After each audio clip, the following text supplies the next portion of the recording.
to the No BS Short-Term Rental Podcast, an unfiltered look into the global vacation and short-term rental industry. I'm Mateo Bradford. And I'm John Stokinger.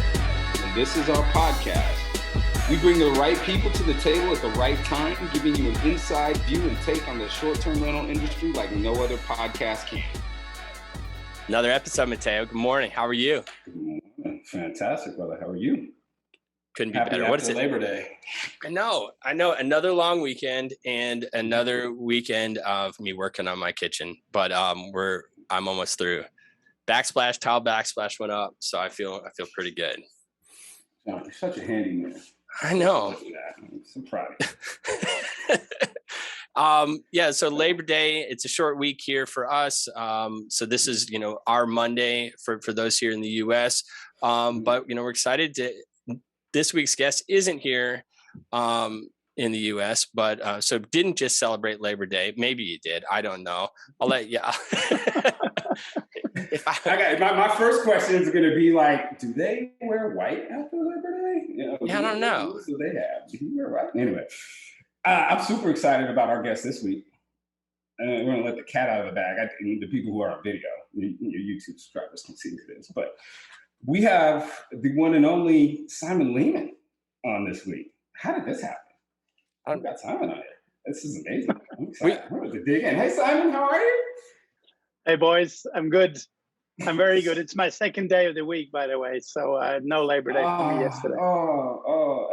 We were just talking about your 4 weeks of vacation in Spain. So not feeling bad about the extra day. It was a work and vacation. Got you. Sure. Got you. Work.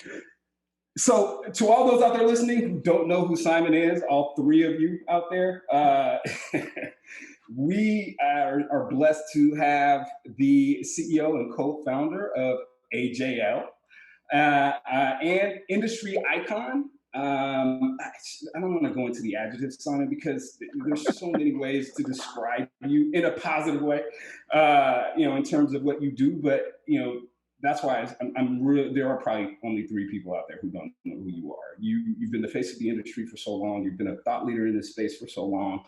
I'm not going to read your resume because I want to get into, kind of your background. And you and I have been very cool for a while and have similarities in our background outside of the hospitality space. And, you're always someone I've, looked up to, learned to, had great conversations with. You always give it to us straight. You always give it to me straight. And that's why it's such a blessing to have you on the No BS Short-Term Rental Podcast, because while we bullshit sometimes, you're really good about keeping the bullshit to a minimum when we're really talking business and getting straight to the point. One of the things I really love about you. I think it goes without saying, part of the reason our industry is seeing such a resurgence in professionalism and success is through a lot of what you've been able to kind of help drive through the industry. And so, we'll get into a little more of that down the line, but without further ado, Simon Lehmann, welcome to the No Bullshit Short-Term Rental Podcast. Great to have you, man. Thank you, John. Thank you, Mateo. Thank you for the amazing introduction. I'm flattered. It's pretty bad that I wore a red shirt today because I can see my red head even better. Thank you so much. So I really appreciate that. And, I think one thing that connects the soul is passion. And I think that's what it's all about. And when you ask me, hey, you want to come on board? I say, yeah, of course. We like to BS talk every now and then as well. It's part and parcel of our industry. But yeah, you mentioned professionalism is super important. And we have a long way to go still. So we see ourselves as advocates to push that. And, it's been a challenging time for the last 18 months. I remember our last conversation very well. We were on a boat in Amsterdam, you and I, on a cruise, actually. So that was, it's been a while, Mateo, but it's always good to throw around some ideas and thoughts about our industry and doing it together with passionate people like you and John is an absolute blessing. So thanks for having me. Oh, it's our pleasure, man. Thank you so much for coming on. So let's dig right in, Simon. How has this last year been for you? I see, you doing tremendous things with AJL. You got your hands in a lot of different projects. talk to us a bit about, kind of, where you are, and let's go backwards, man. Like, look at where you are Sure. today versus kind of where you got into the industry, and, your success through a pandemic is nothing to shake a stick at. No, I mean, it just depends on the way you look at it. I think I look at the past in terms of timing, probably March 2020, we were on a riverboat in London celebrating the shorties. Mm-hmm. And 12 months later, I was happy to win the shorty myself, which actually I'm very proud of to say that publicly. I wish I could have said that publicly, but I did. As a non-winner, sorry, John. John's a little salty about that, but it's okay. It's all right. But I was just glad to be invited to the show and to be, that was exciting. Oh, don't. John, I'll take it with me to San Antonio, and you can hold it for a minute, just a minute. Okay. Yeah. Okay. I want to see you, bring that back and forth. I want to see that go through. Do it. Okay, so no, it's been an absolute roller coaster, Matteo, and I think either you got out with nothing or you got out stronger, and I think we got out a lot stronger while the timing was very hard.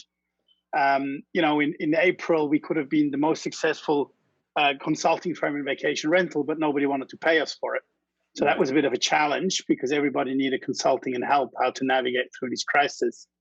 And I think 12 months forward or 18 months forward, I think we're seeing some light at the end of the tunnel. We see some stability. The industry has been very flexible. We adapted to different demand gen, more domestic business, and vacation rental went through the roof. So, it's been a pretty dull time for tourism in general. I couldn't be happier to be part of vacation rental because I got sort of asked in April, May by press, what's happening to the vacation rental vertical. I say, guys, I'm the least worried about this travel vertical. It will rebound the fastest against every other vertical, and it has. I went through 3 or 4 crises myself in the past, 2008 financial crisis, we saw 9/11, we saw quite a few crises, obviously nothing of the magnitude that we have seen now, but the vacation rental rebound the first because people still want to travel, and post the lockdown, I think everybody is happy to jump in a car and just go somewhere else from where they were at. So especially in Europe. So I think for us, it's been a great opportunity to sort of create more attention to the industry. We create a lot of free content. We created our own conference. We were really busy. We're building hotel.school/vacation rental to we said we want to push the educational piece, something we're super proud to have built hotel.school. We can talk about that later, but I believe that vacation rental needs education. And then the M&A came in, and then think about the craziest IPO ever in the world happened in a pandemic, and they got this is absolutely surreal. Yeah. And then we see a turnkey acquisition, and then the IPO for costs around the corner.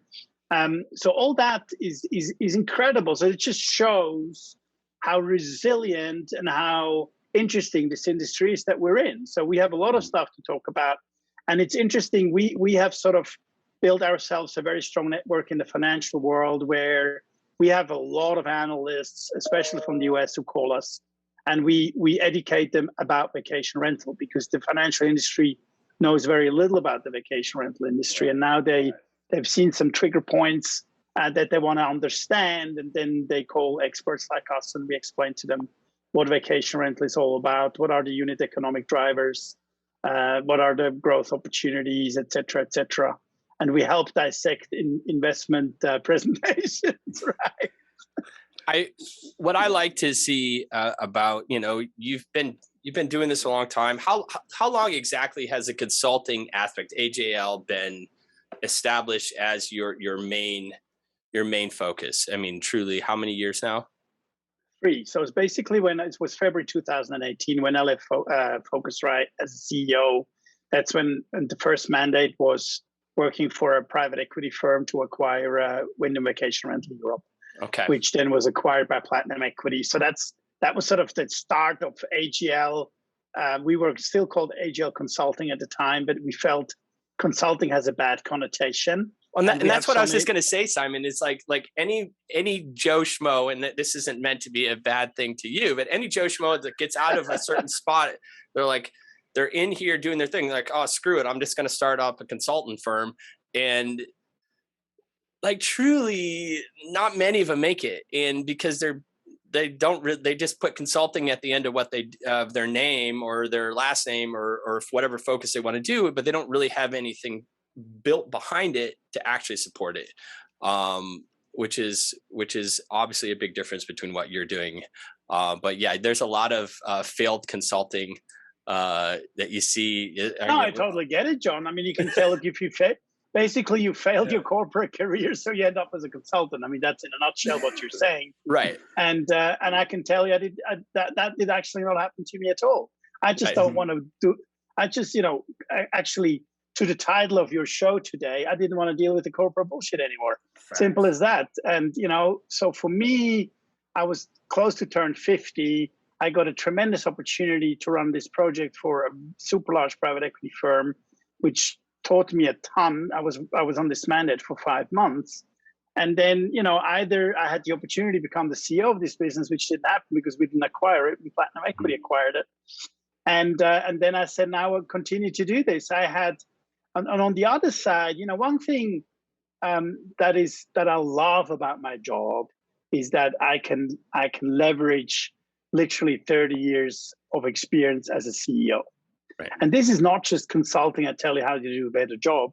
I have social competence. I have emotional intelligence. Right. And in most cases, my consulting mandates go in a totally different direction than what they mandated me for, because I can read people. I can understand conflicts within businesses. I can coach people. I can tell the owner, hey, you need to be careful here because you have just about some problem with certain people. So we have a total different way, because I have 25 years of a CEO experience that I can bring as a consultant. So I'm not just an industry stupid expert that just thinks I know how vacation rental works. I have so many more facets. I can share stories with startups. I've seen failures. I've seen successes. I've been around for a while. Do you see my gray hair? My kids are always laughing about. Don't let the gray hairs fool you, man, because some of these have been around since I was in high school.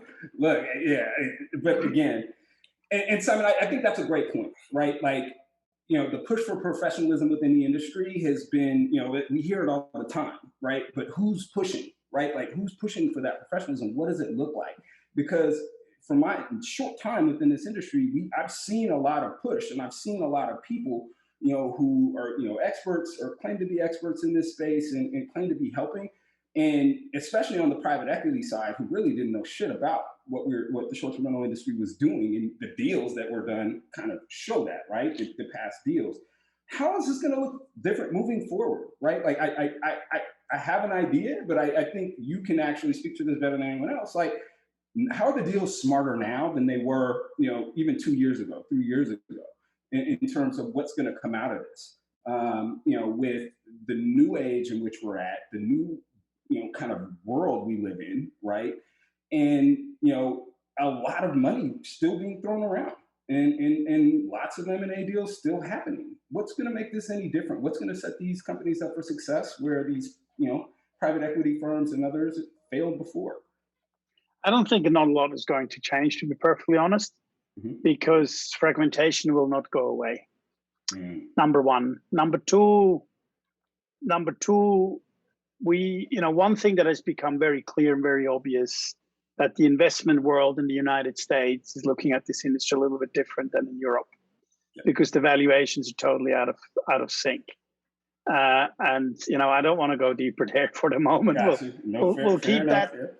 We'll keep that for my interview with Matt in San Antonio, so we can already give a preview on that. But I will have a conversation with Matt from Wakasa, but also and a home to go and everything else. But let's summarize that for a second. What have we seen? So we've seen the first and largest transaction ever in vacation rental was when HomeAway was sold to Expedia in 2015 for $3.9 billion. Okay, so that was, for me, sort of the starting point. Or actually, no, it was not. It was actually when HomeAway raised $500 million from Technology Crossover Venture to buy VRBO. That was the starting shot for vacation rental to come on the scene in the financial world. Everything before was considered secondhand car dealership and Tupperware parties, right? So, so you know, this industry has not been known as very professional and everything else, and it's been around for forever, even older than hotels. So we can be proud of that. But we haven't done a lot out of it because we don't own the asset, and it's very hard to manage assets that you don't own, which will remain our biggest challenge for many, many, many years to come. So then we have seen a few other transactions. We've seen a heavy fundraise by Vacasa. We've seen a Wyndham Vacation Rental that started to consolidate and then sold Wyndham Vacation Rental Europe for 1.3 billion in 2018, which was the second largest deal ever. And then Living Bridge sold Sykes Cottages for $500 million from one private equity to another. Very successful, by the way, but it has its reasons because it's a domestic market. 100% supply and demand from the same country is pretty impressive and pretty protected. And Brexit came at the right time when nobody was allowed out of the country. Right. So so that case definitely was a great one. And then now recently, obviously, we've seen Airbnb IPO, which then broke any record. Which has put a lot more investment interest onto the market, onto the industry. We've seen the SPAC with Vacasa 4.2 billion valuation. We saw HomeToGo at 1.2 billion. And if that is justified valuation, we're not dwelling on that today, but I question a lot of that. And so therefore valuations, if you look at it, how big is Vacasa today worth 4.2 billion and Novasol or Wyndham Vacation Rental Europe had 100,000 units, was highly, highly profitable and was sold for 1.3 billion. So, find the mistake here. I don't understand it. So, in terms of where does this go, Matteo, to your question, first of all, I think the investment industry has realized that the challenges we have in our industry are not going to go away fast. What is that? That is supply ownership. So supply ownership is private and will remain private at large going forward. I say 95% of world supply, 98% of world supply is going to be in private hands and not institutional hands. Even that you're now seeing business models like Daydream Apartments from Iconic Capital, which is now called Central, or others who are now starting to own their assets, which is the aftermath of the master lease arbitrage bloodbath. We're seeing some changing business model. We see some you call them REITs in terms of these real estate investment funds. They're going to happen, but are they going to happen at large? And is that really something, while money is basically cheap, it's very it's great to do something like that. But if interest rates are back at 5%, well, good luck to you to create a return on invested capital when you then have higher interest rates instead of master leases. So I'm not sure if that at large can solve all the problems and the challenges we have in vacation rental. I don't think there's going to be many massive deals going to happen, to be perfectly honest. It will be, this is like a mushroom business. So when you cut a mushroom off, 5 new ones will grow.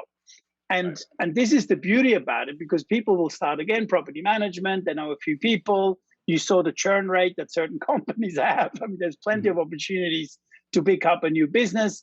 Now, the next one is Steve Milo. I wish him good luck. Congratulations to his 250 million. Yeah. But that is driving valuations to the roof. And these smaller companies, they're expecting massive valuation. And I'm sure if this is really healthy, and can you really create value for an investor if you pay these high multiples to buy vacation rental companies? And can you create that in more equity value as you roll it up? I think that's going to be very, very, very challenging.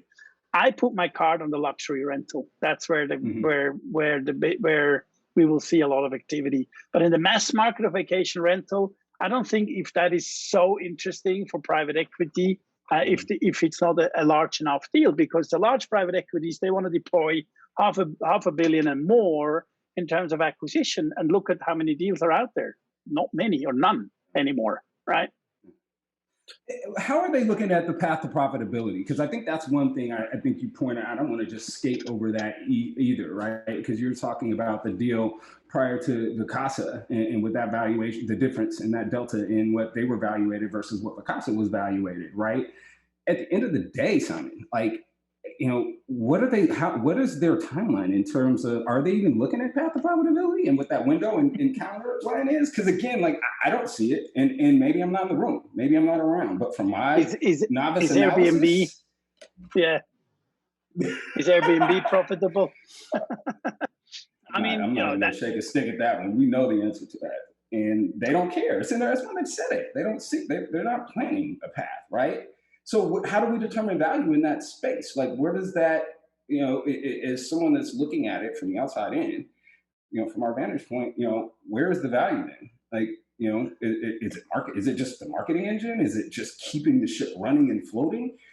At a certain point, you have to be able to make money, right?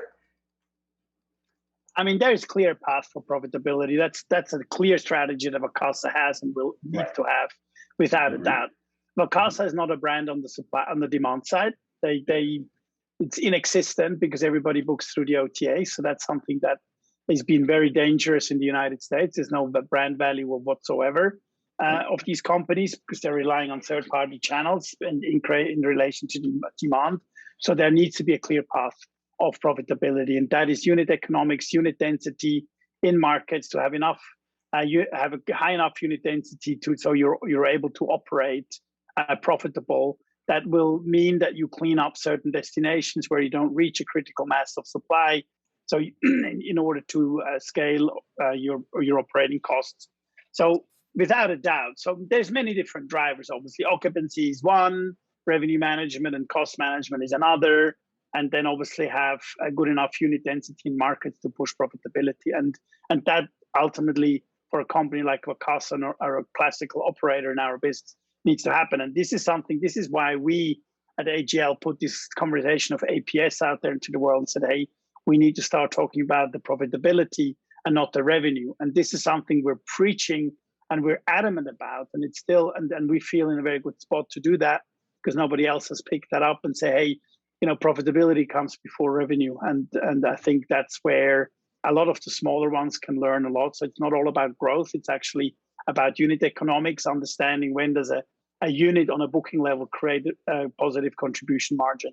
And we need to talk about this far more than what we have until now, because otherwise we're building bubbles. And then you have the situations where people, don't do proper trust accounting, play with the cash of the guests and the owners, and then it gets super messy. Yeah. I mean, how many times have we seen it? Robbing Peter to pay Paul, right? Like, and again, everyone knows profitability is true profitability is what it makes a successful business. But if that's not built into the foundation of your business, we saw the result of that over these past couple of years. How many house of cards have fallen, right? Who fell, who didn't, right? And who's here and who's able, either you were able to, build another house of cards, get some more money and you're stabilizing, or you were able to, at some point it has to stop being a hustle and really be a bottom line. I think what you said, a unit-based, revenue model that is profitable, not kind of this, hey, don't look over here type business that a lot of people have raised a lot of money on. Like, hey, isn't this a beautiful idea? It's a beautiful picture. Well, shit, how does it work at the end of the day? And I don't think that's been asked enough. So kudos to you for that, Simon, and kudos to driving that, because I think that's what's going to solidify us in this space, especially in this ever-changing world of hospitality. Because, that's my next question, because I know you also got experience in the hotel space. And we talked about who did well and who didn't last year. Where do hotels go from here? How do they play into this equation? Yeah, that's a great question. We have definitely our way we're thinking about it, our own thesis. In 2008, we started to talk about convergence when the first large property management company, such as the one that I was running at the time, was integrating with Booking.com, and we helped the OTAs educate them about vacation rental, where they only had hotel supply in the past. Mm-hmm. And then we started to talk about convergence because they were able to mix hotel and vacation rental supply to their customers. when they were booking, and they did an excellent job at that. But then the consumer got educated, hey, there's other things than hotels. There's actually vacation rental. Before, it was only a minority of people who used vacation rental, always have, and knew about it. But the large majority who still booked hotels, they weren't even aware of the category. And so the OTAs really helped to sort of transport that message for us as an industry to the consumer, say, hey, there's actually apartments and villas you can rent as well instead of hotels. They did that very smart, but they created a lot of dependencies. But we won't go there. So hotels have had, hotels on the other hand have, especially in the US, have been able to create incredible brands like a Hilton and IHG and obviously a Marriott Group have created incredible consumer brands, which no one in our industry has even close to. I mean, our brands in our industry are worth nothing because nobody knows them. And they have been doing that. And it's interesting to see that now we can really talk about convergence because hotels have understood this phenomenon called vacation rental is not going to go away. Number one. I'm sorry, I'll let you finish. Number two, it's a lot of people want that product as well, and we need to be able to offer that. And number three, the result of it for me is a mixture. So the convergence now is not happening on the demand side in terms of booking different type of hospitality products. The convergence is now finally happening on the product side. And now you're seeing companies like a Journey, like a Numa, which was formerly Cozy. We call that Hospitality 2.0. And Hospitality 2.0 on the supply side is a combination of hotel-like service and amenities and larger rooms and STR-like accommodation. And I think that's something we will see. In Barcelona, like half of the 3-star hotels are on sale right now. So they will, they have suffered tremendously. We clearly believe the business travel will not come back to its level ever before ever again in 2019, ever. So things will change. Hotel supply will change. And we will see a lot more hotel groups sniffing around our industry and trying to, see how can we convert our customer to that product, but how can we also control that product? So I think that's something we're definitely going to see. You can see that. Yeah. You can see that here in the US for sure. Like these loyalty brands that you mentioned, you talked about, in which, the VR side for sure has not done a good job in building that brand recognition. You can see, in the remodels and the new builds with hotels is they are essentially building SDRs in hotel, remodeling all hotels to have maybe even a third of the amount of rooms in the hotel, but they're all set up like little miniature suites. And they're built, they're taking the notes of what has been successful and they're building this pretty amazing hybrid model here. They're still offering certain amounts, but they'll have whole brands now that are just focused on that. And it's pretty amazing to see the transition. And they have those clientele, the Marriott Homes and Villas. They have all these, the IHG that you've mentioned. It's pretty impressive, at least taking the notes and cues that they see and what they're doing with it. Yeah, absolutely. It's interesting. I think they got a ways to go. From my spot, I think it's interesting because I think if there is a company that can actually brand, short-term rentals or alternative hospitality in a way like a W, like, under a brand, I think that's going to be something that we haven't seen. We don't know what that really looks like. I think we know what it could be. I think we could say, hey, this is how it could work. I don't know who's going to do that. I don't know, who's really going to take that on. And I think that's going to be interesting because some of you are right. There is no dominant brand within the space. So Andrew from Reddit put it out last week. It was like, hey, Sonder and Vacasa.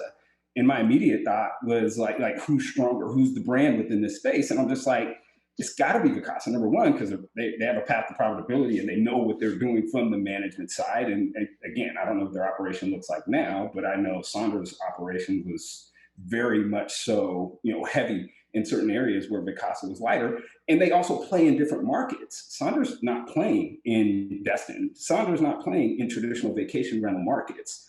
I mean, where Vacasa's, got strongholds, just as where, the opposite side of that coin, Vacasa's not huge in a lot of the U.S. domestic. markets, like bigger city markets.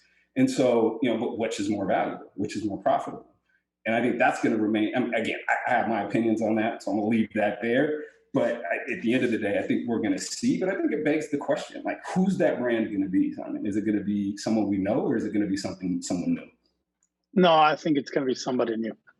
And definitely not somebody we know, because, one of the things that everybody makes the same mistake.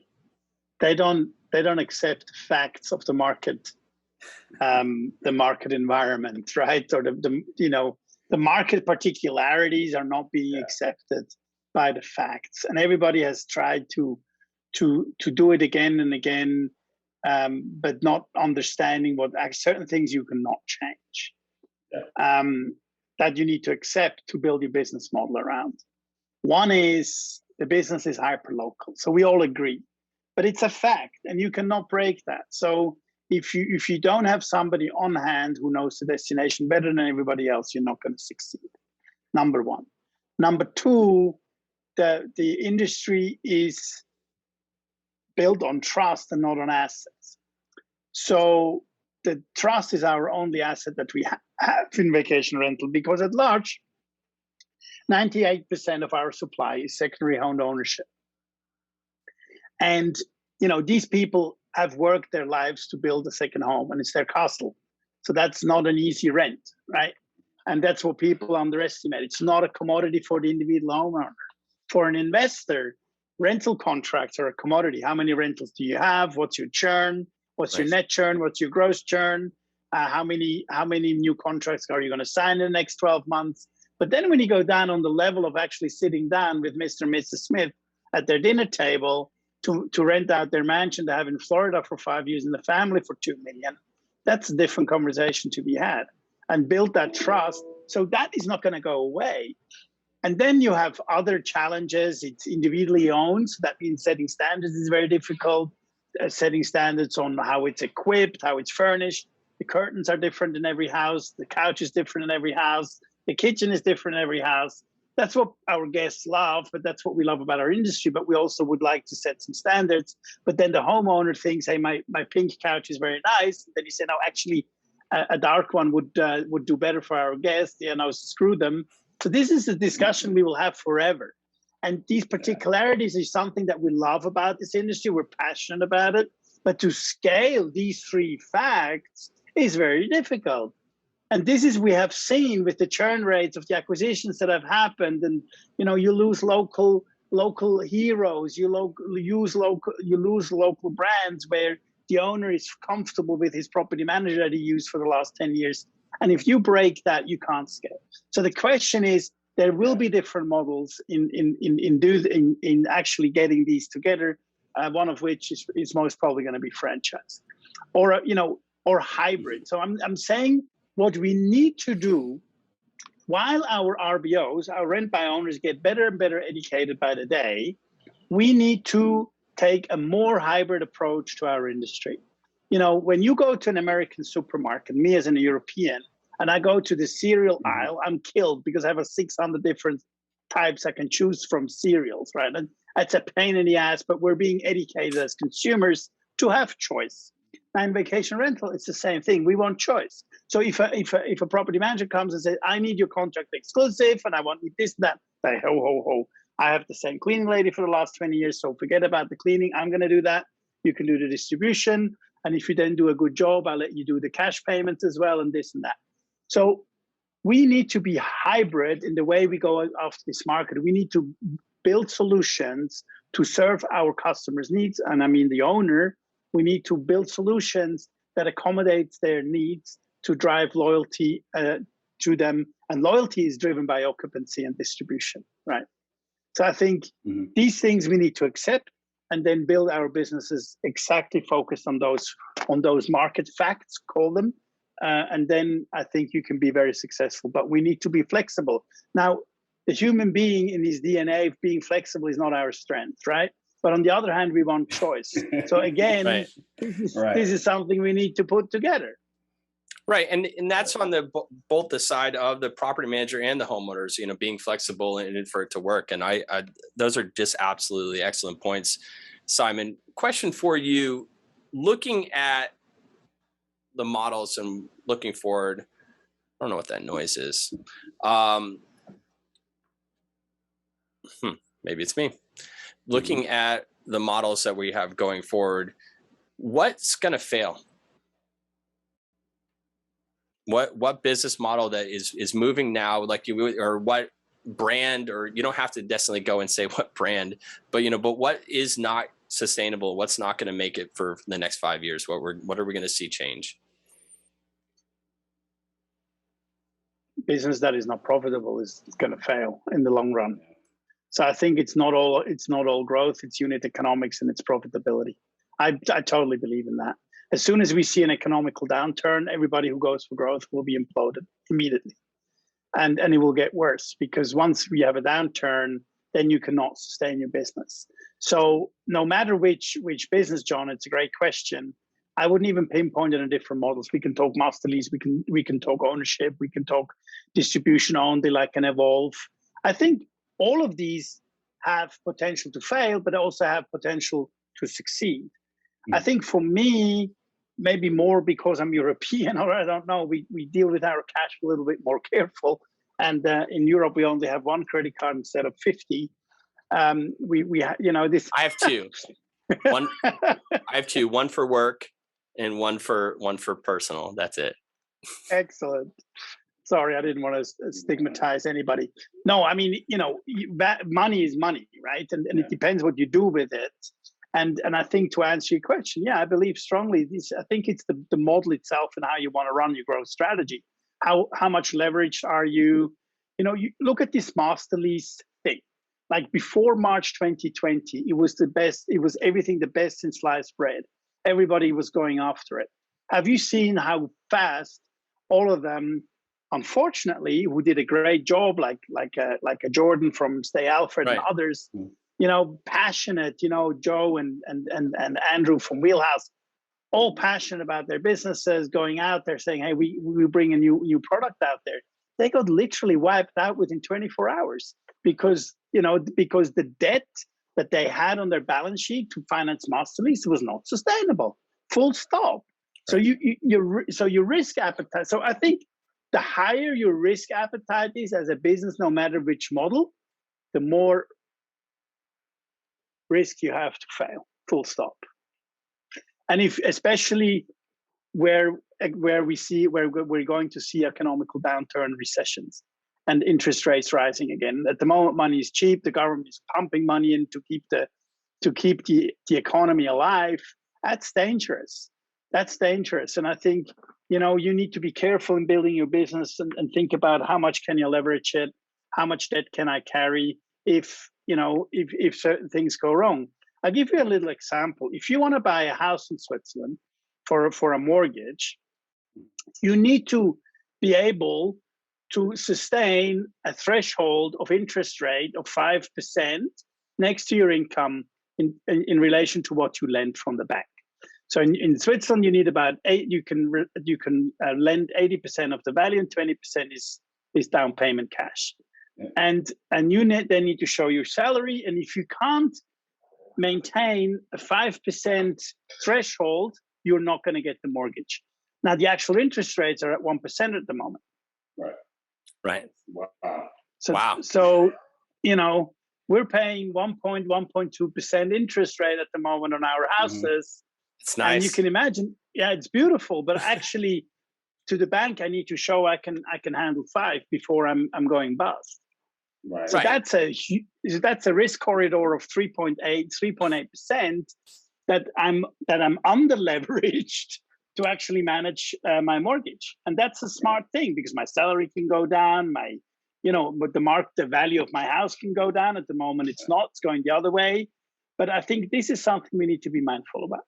Well, and that's something that, back in, 08, 09 in the predatory lending, and, and that's where everyone got into trouble, is that you're not keeping that threshold and, just giving a loan to, mortgage to absolutely anybody, and everyone's buying way above their means. And we've had this conversation before, previously, and you got to be able to sustain it. And that makes a lot of sense. Well, and you also don't build a business that profits off of the failure of people in the United States, i.e. subprime lending in subprime markets, right? That, contribute significantly, but we'll go down that road another time.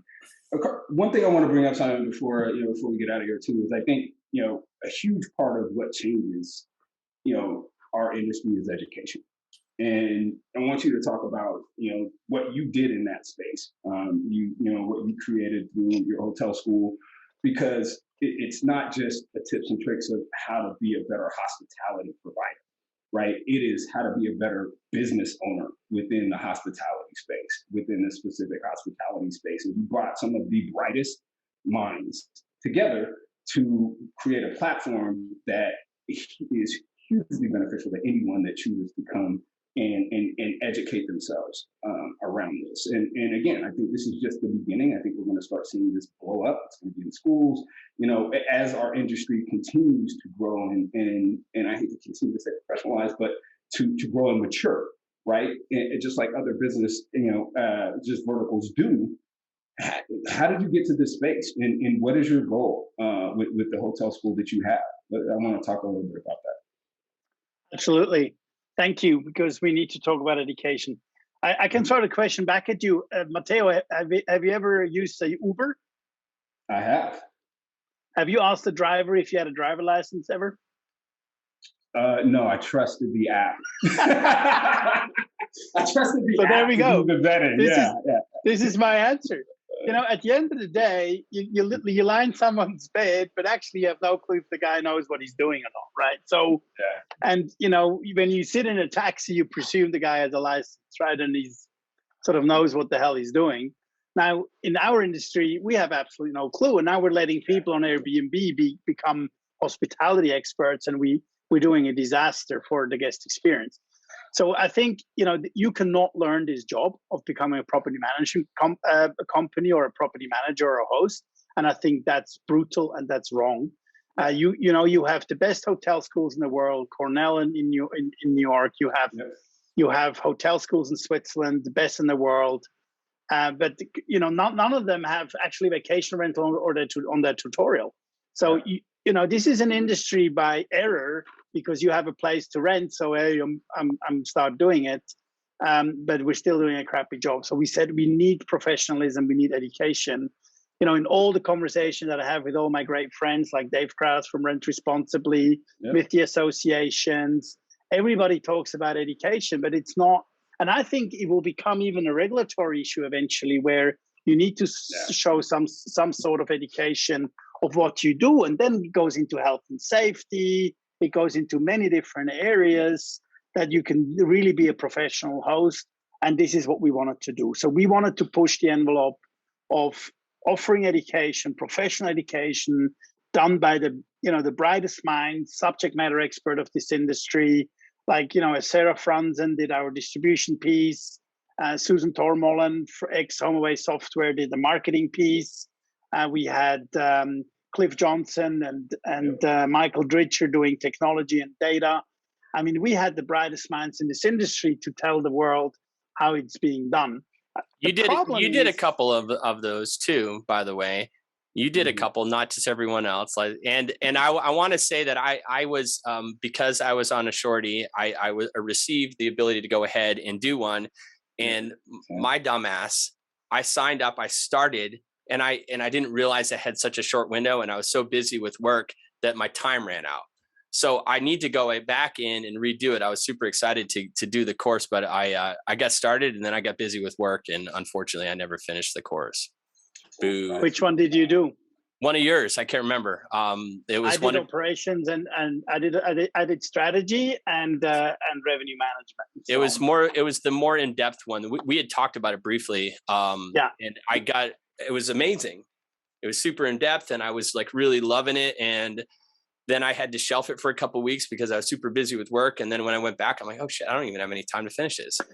So we're in deep conversations with associations because we want the people to start adapting to it. But I can trust me the following, selling education is hard because people think the internet is for free, and that's a shame.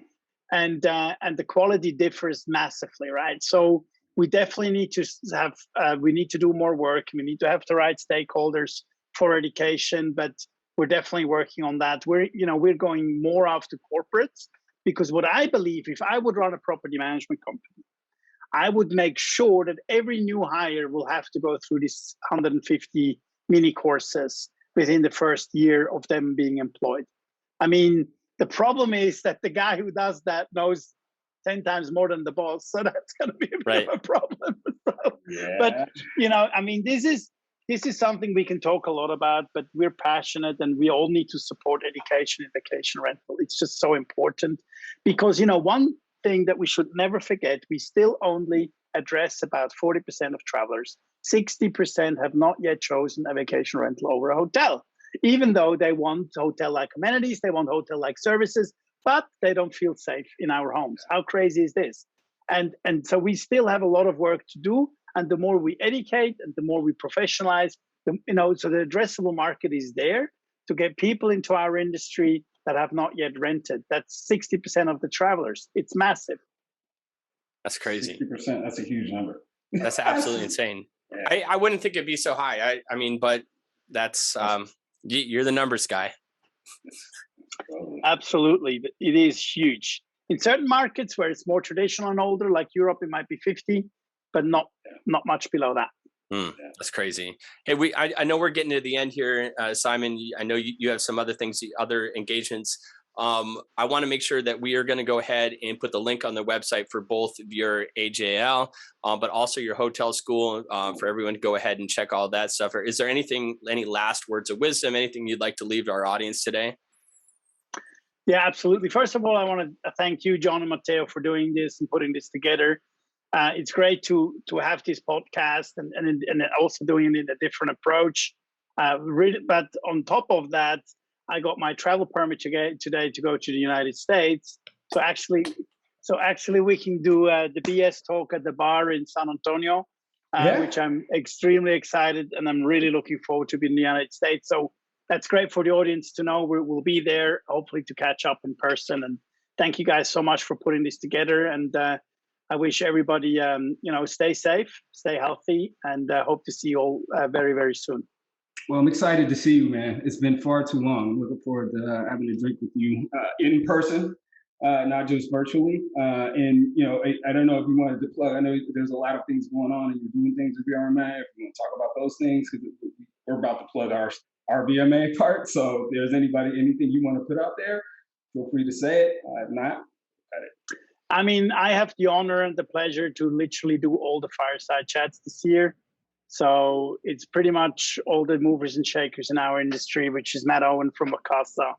I've been able to get Carl Shepard, co-founder of HomeAway, motivated to drive from Austin to San Antonio. And if all goes well, he has a special friend in his car as well, which would be tremendous. And then obviously I have the honor to interview Jenny from Marriott Homes and Villas by Marriott International. And we have delegates, Jeff Hurst from VRBO, which I'm really looking forward to every year, and speaking to Jeff. So it's going to be absolutely awesome.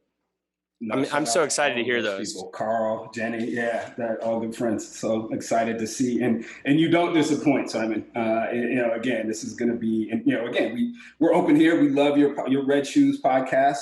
That's the other thing that we've all missed is seeing the Red Shoes moving and shaking, and getting the Red Shoes podcast around. So there you go. And see, John, we need nuts. So now I can finally pack my red shoes again. Right. Hey, Matteo, you notice he didn't want to sit down with us for a fireside chat though. Oh man, we're young. We'll get there. I know we got some years. We got a ways to go. We're not going anywhere. Oh dang. Hey, for those that are listening and not watching on YouTube, Simon just showed his bare feet. So no red shoes. No red shoes today. Hey, Matteo, before we get out of here, why don't you go ahead and quickly push our VRMA stuff? Yeah, so for all of our, so thank you to everyone that tuned in as usual. If you're watching on YouTube, please click the subscribe button, hit like for the episode, and give us your feedback in the comments. We love to hear what you think about our guests. And Simon's definitely going to be coming back. So we'll be bringing him back soon. Thanking him for coming on. But one who pushed VRMA October 3rd. If you're coming to our workshop, we're doing a DEI workshop on the 3rd prior to the conference starting. We have a fantastic speaker who will be announcing next week, doing some DEI work with us. And then John and I are circling back and hosting our panel, DEI, Diversity and Inclusion, a year later, with the original panel, with a couple extra guests going to be from the main stage. And so we will be pushing out that schedule, letting everyone know when and where that will be, and hope you will come join us for this discussion. It's going to be a great one, kind of about the culture and where we are a year later in the industry in terms of DEI. So yeah, we're super excited about it. You know, Teo and I are co-moderating it. We got a 5-person panel. We're super stoked. We can't wait to continue this conversation with you all. Yep. Until next week, all. Later.